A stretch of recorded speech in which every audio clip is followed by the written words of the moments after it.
I grew up in the church as the son of a church music director, and to a degree it was the family business. Several aunts, uncles, cousins were professional or semi-professional musicians.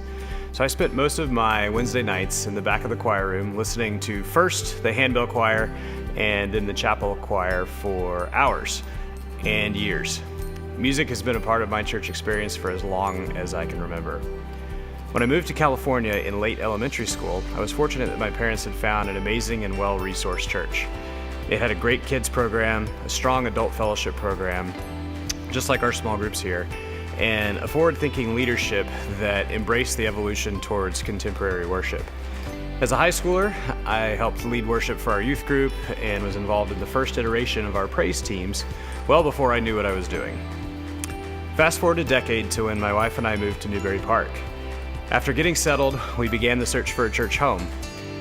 We had very different experiences growing up. However, we were both aligned on one aspect. The church had to have great. No, it had to have excellent music.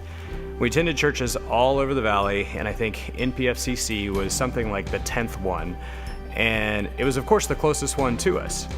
This is something we definitely value in the midst of our crazy lives. We often joke that if it wasn't 2 minutes away from our house, we'd never make it to rehearsals, church, lift, or anything else.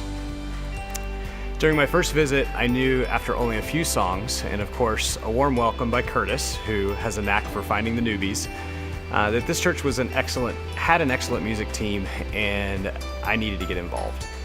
I met with Ken, and I think before I ended the sentence, "I play a little guitar and bass," he was texting me Devin's number.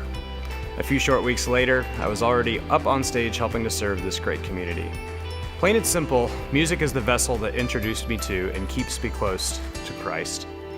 It's the way in which I experience the community, the love, and the servitude in which Christ compels us to engage. I'm not a Bible scholar. I'm not a great evangelist. I don't consider myself a leader.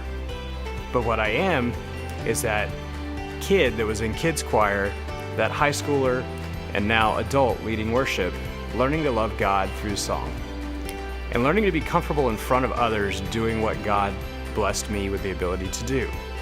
So as we press on, I'm incredibly grateful that we've found a church home that provides, selfishly in some ways, a way to express my faith, share my faith, and serve through faith. This church community has meant so much to my family and has given us a place to share the gospel with our children